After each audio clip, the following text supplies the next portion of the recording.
40 jours après la résurrection du Christ, les chrétiens de Côte d'Ivoire ont célébré ce jeudi la fête de l'Ascension. Cette journée de prière marque l'élévation au ciel de Jésus de Nazareth et la fin de sa présence sur terre. Dans ce 20h, nous irons au palais présidentiel où le chef de l'État a accordé des audiences.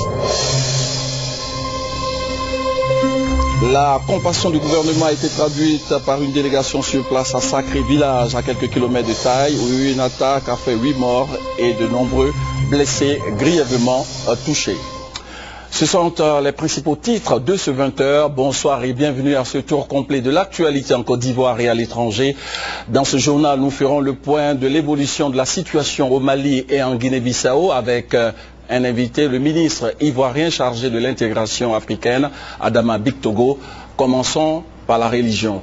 La communauté chrétienne célèbre ce jeudi l'Ascension, 40 jours après la résurrection du Christ. C'est une fête célébrée dans toutes les paroisses dans le district d'Abidjan et à l'intérieur du pays. Cette fête, il faut le rappeler, commémore la montée de Jésus-Christ au ciel.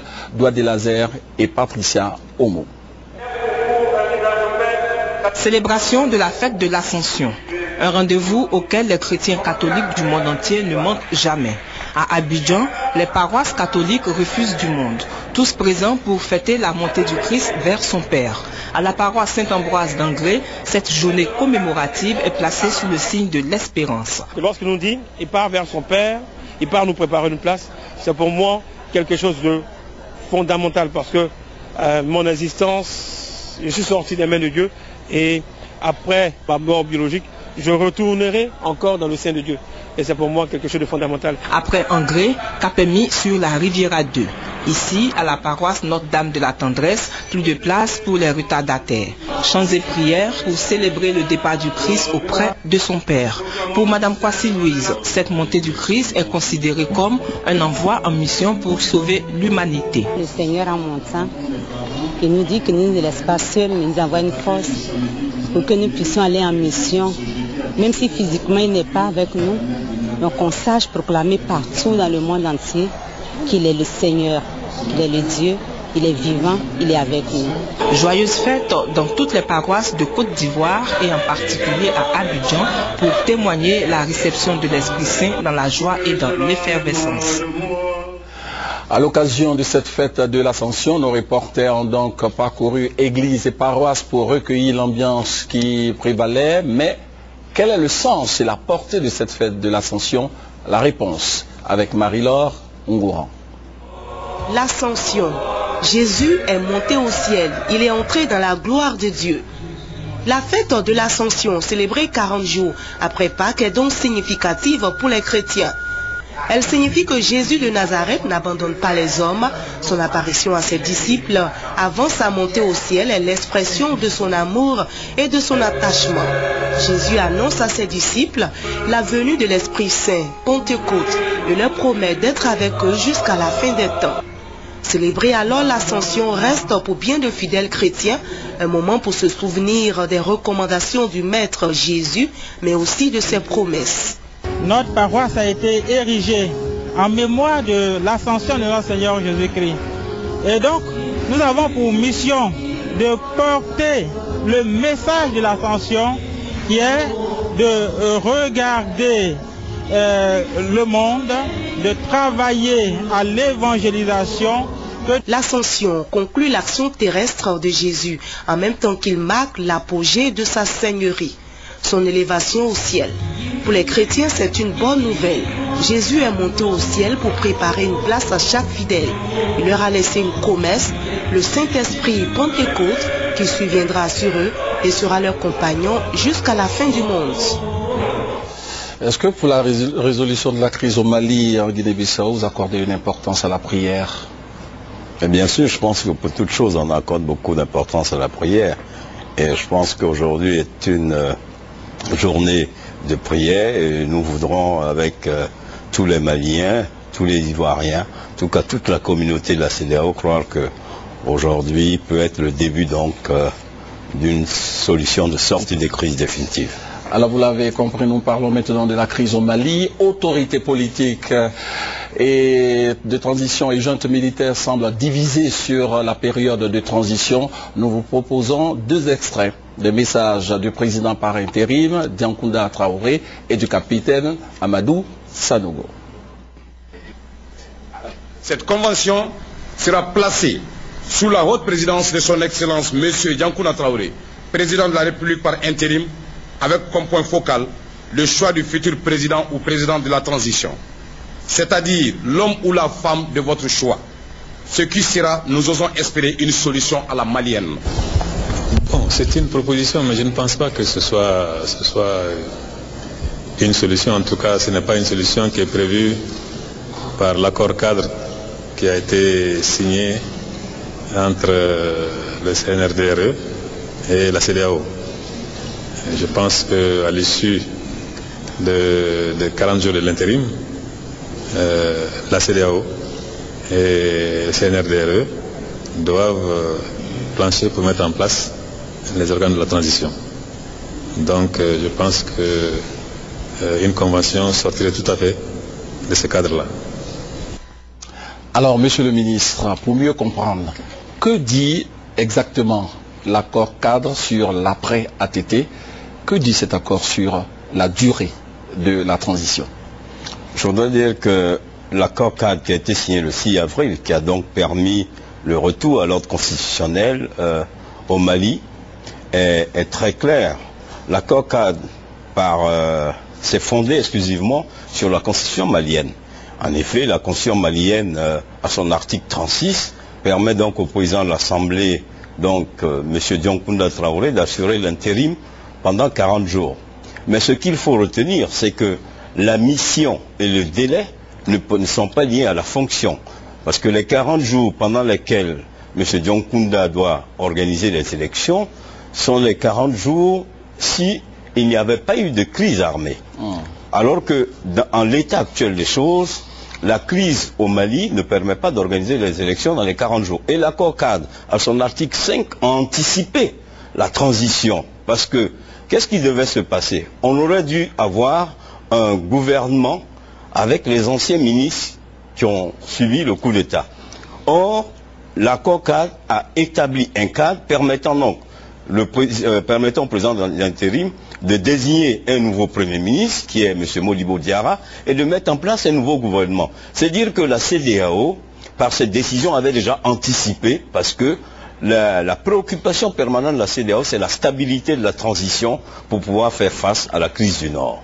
Mais la junte militaire brandit la Constitution et dit que cette période de transition prend fin dans 5 jours, c'est-à-dire le 22 mai. Alors, qu'est-ce qui va se passer? Les dispositions pertinentes de la Constitution malienne permettent à la Cour constitutionnelle. Et d'ailleurs, nous avons demandé au gouvernement malien de saisir la Cour constitutionnelle qui, en son article 85, permet à la Cour constitutionnelle de jouer un rôle de régulateur devant une telle situation, de statuer à nouveau sur la mission et le délai. La Cour constitutionnelle, à l'évidence, va constater l'impossibilité d'organiser les élections et devrait donc définir un nouveau délai et une nouvelle mission. La mission demeure la même, c'est l'organisation des élections. Et le délai, évidemment, on sait tous qu'on ne peut plus organiser les élections en 40 jours. La Cour constitutionnelle devrait indiquer un nouveau délai. C'est pour cela que la CEDEAO, par souci d'avoir une transition stable, a proposé une date indicative d'1 an de transition. Donc, l'impossibilité d'organiser les élections pendant 40 jours ne saurait limiter le mandat du président par intérim. C'est pour cela que la CEDEAO pense qu'il faut maintenir les institutions en l'état pour permettre au Mali de pouvoir maintenir ses relations avec les partenaires au développement. Et si la junte militaire campait sur sa position? Mais si la junte militaire campait sur sa position, le président en exercice, le président de la République Alassane Ouattara, a été très clair hier. La CEDEAO maintiendra ces sanctions. C'est d'ailleurs pour cela que demain, il y a un conseil des ministres extraordinaire de la CEDEAO, présidé par le ministre d'État Duncan, et un conseil des ministres de la médiation et de paix et sécurité le samedi. À ce conseil, nous allons donc proposer les sanctions. Si d'ici là il n'y a pas d'évolution, nous allons proposer des sanctions au chef d'État de la CEDEAO.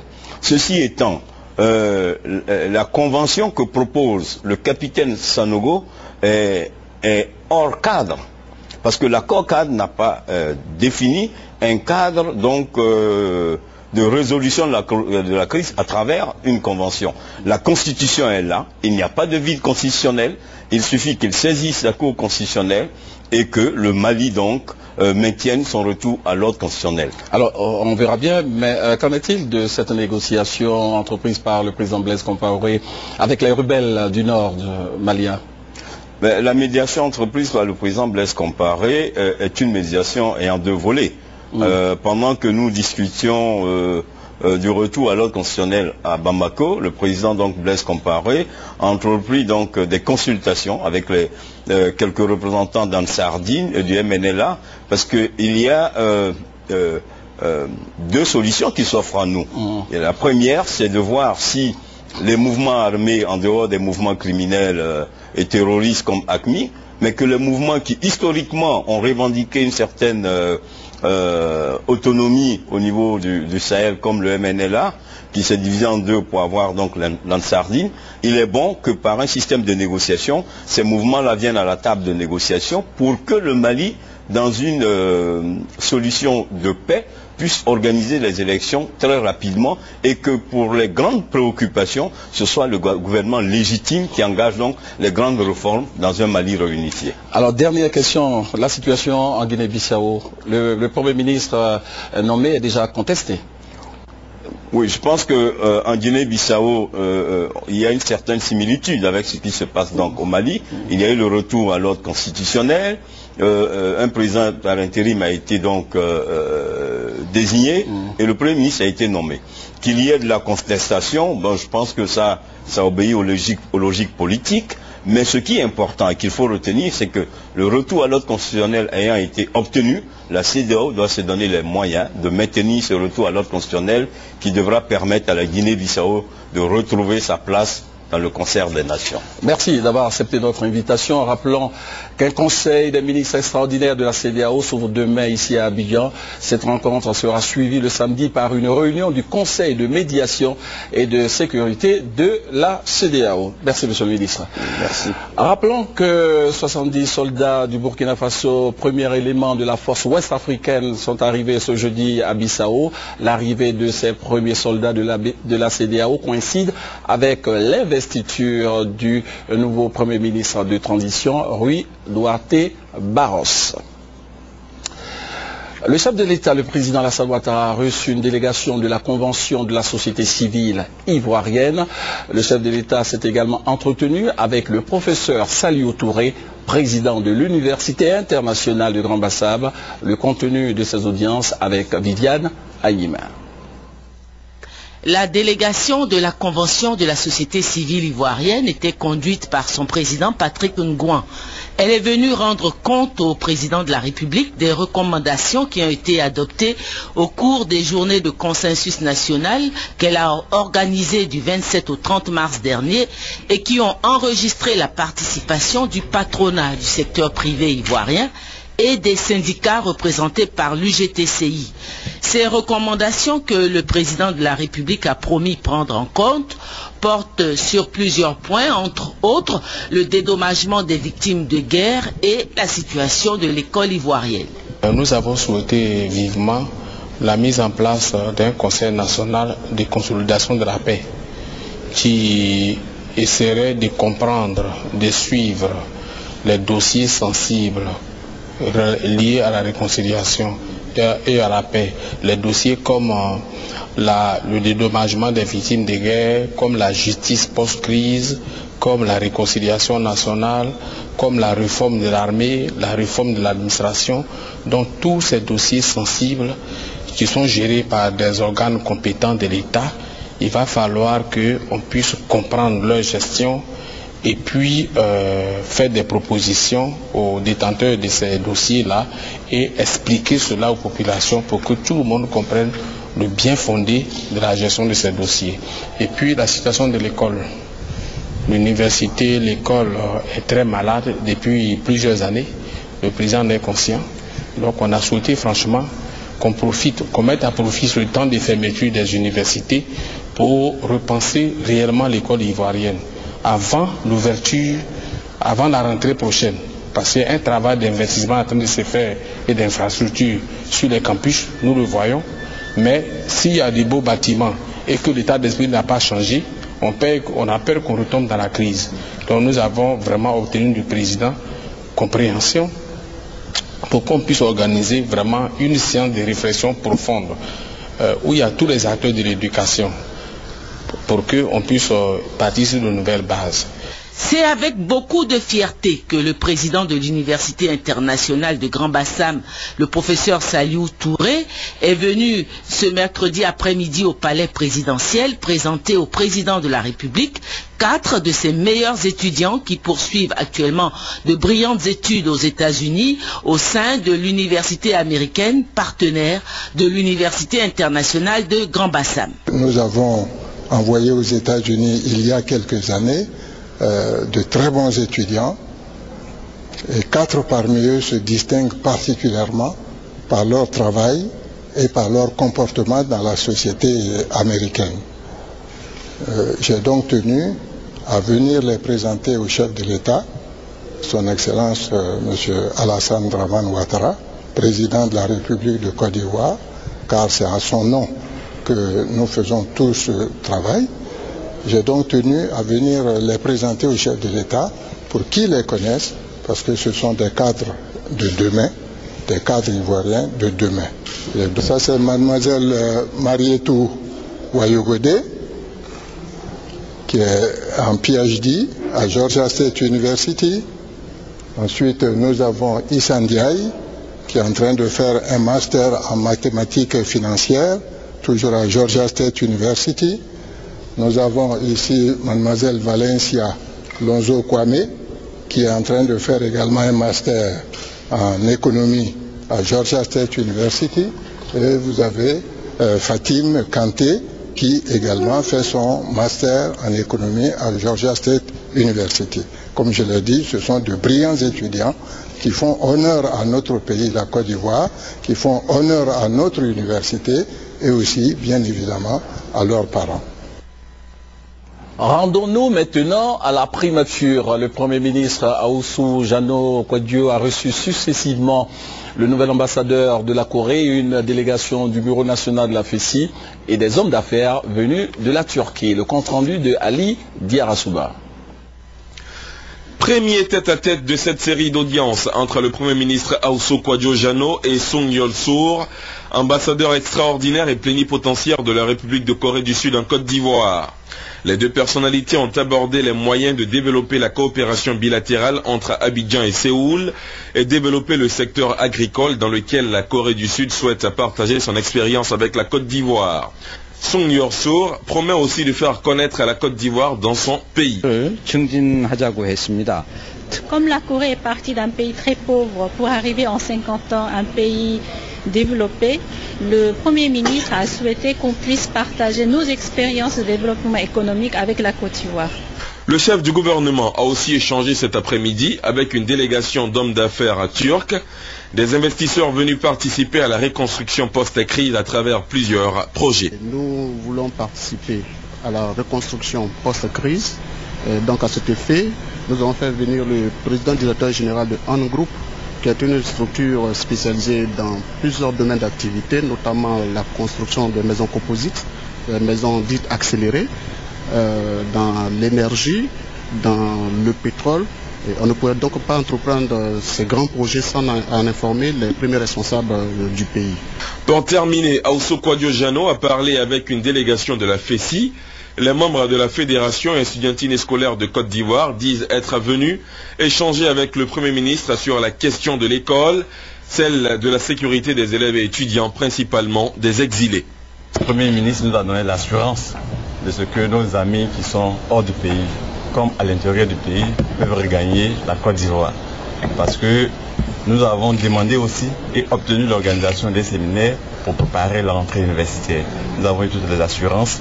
Nous retournons nous mettre au travail pour revenir avec des propositions concrètes. Autre actualité avec tout d'abord cette action gouvernementale à la suite de l'attaque perpétrée par des individus non identifiés à Sacré, village situé à 34 km de Taï. Attaque qui a fait 8 morts et de nombreux blessés grièvement touchés. Une mission officielle s'est rendue récemment dans la localité pour exprimer la compassion du gouvernement aux familles des victimes. Abou Sanogo. C'est à la mairie de Taï que la rencontre s'est tenue en présence des autorités civiles et militaires de la zone. L'on retiendra des témoignages des différents intervenants que ces individus mal intentionnés qui ont sémé mort et désolation dans le village de Sacré dans la nuit du 24 au 25 avril dernier seraient venus du Libéria voisin, pays qu'ils auraient aussitôt regagné après leur forfait. C'est pourquoi les populations qui ont été contraintes de quitter le village ont souhaité que le gouvernement fasse en sorte de ramener la quiétude dans la zone afin qu'elles puissent reprendre librement leurs activités. En exprimant le soutien et la compassion du gouvernement à ces populations en détresse, le chef de délégation, le directeur de cabinet civil et militaire, représentant le ministre auprès du président de la République chargé de la défense en mission hors du pays, a fait le point des dispositions déjà prises par les autorités par rapport à la sécurisation de l'Ouest. Il a également relevé les difficultés de déplacement des unités sur le terrain, difficultés liées essentiellement au mauvais état de la route Taï-Tabou. Alexis Aonzo a donné l'assurance qu'à l'initiative du président de la République, Alassane Ouattara, la Côte d'Ivoire et le Libéria sont en train de tout mettre en œuvre pour que leurs frontières communes soient totalement sécurisées par leurs amis respectifs, avec l'appui des forces onusiennes en mission dans ces deux pays. Dans le domaine des transports, la Côte d'Ivoire a maintenant sa compagnie aérienne. Air Côte d'Ivoire a vu le jour avec une signature de convention avec le groupe Air France et le fonds Agacan. Les nouveaux patrons et les ambitions de cette nouvelle compagnie Air Côte d'Ivoire ont été présentés au cours d'une conférence de presse suivie par Jean-Jacques Kwame. Le général Abdoulaye Coulibaly est le président du conseil d'administration de Air Côte d'Ivoire. Le directeur général se nomme René Décuré et 2 directeurs généraux adjoints, Patrice Koné, chargé de l'exploitation, et Jean-Pierre Chouinabel, chargé des finances. Ces nouveaux dirigeants de Air Côte d'Ivoire ont été présentés à la presse après l'Assemblée générale du conseil d'administration. La conférence de presse qui a suivi a été l'occasion pour le ministre des Transports de féliciter au nom de l'État de Côte d'Ivoire la nouvelle équipe dirigeante. Il les a invités au travail car ils seront jugés au résultat. Le président du conseil d'administration de Air Côte d'Ivoire a donné des précisions sur la nouvelle compagnie. Air Côte d'Ivoire verra son premier vol à la fin du mois de juillet. 2 avions Airbus assureront la desserte régionale, puis vers la fin de l'année, les vols domestiques sont annoncés, le temps que les aérodromes de l'intérieur du pays soient remis en état. Le général Abdoulaye Coulibaly a rassuré la presse que tous les pilotes seront ivoiriens. Le recrutement du personnel, estimé à environ 235 personnes, a été effectué par un cabinet afin de prendre les meilleurs. La Côte d'Ivoire est l'actionnaire majoritaire de Air Côte d'Ivoire avec 51% du capital, suivi de Air France 20%, le groupe Agacan 15% et le privé ferme la marche des actionnaires avec 14% du capital. Le ministère de la Culture et de la Francophonie organise à partir de demain à Bengourou l'édition 2012 de la Journée internationale des musées. Cette initiative a pour objectif de sensibiliser le public sur le rôle des musées. Nous vous proposons le message de sensibilisation du gouvernement ivoirien, message recueilli par Honorine Anigori.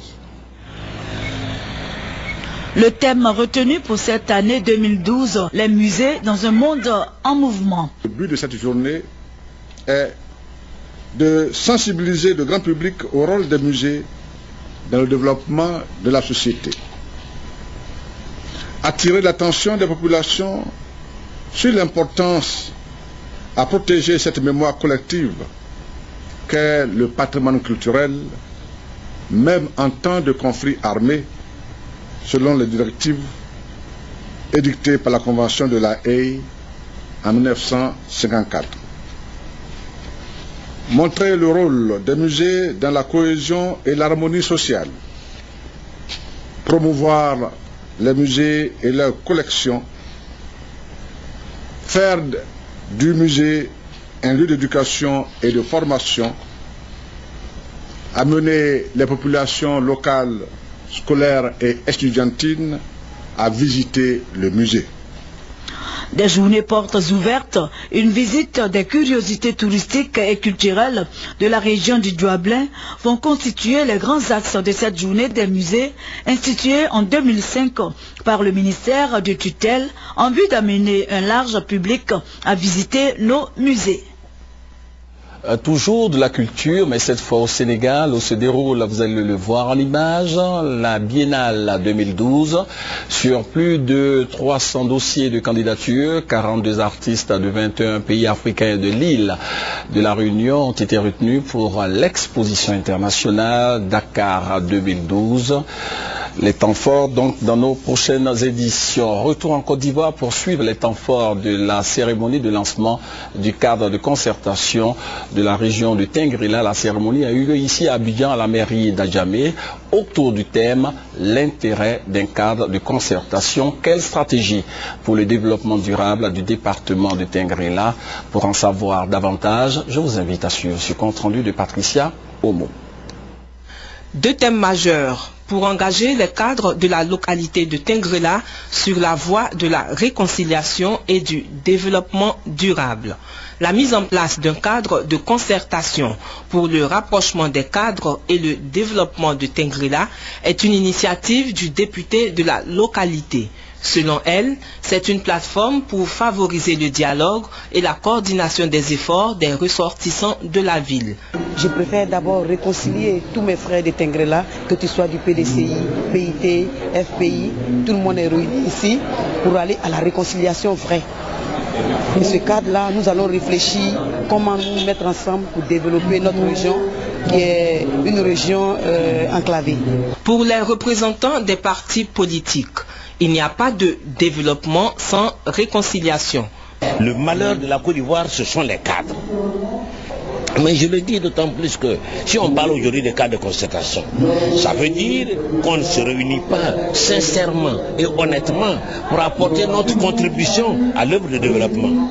Vous avez vu les conséquences qui en ont résulté et nous pensons que si honnêtement toutes les volontés se mettent en place, on devrait pouvoir sortir de ces mésententes, créer un cadre pour aller au développement.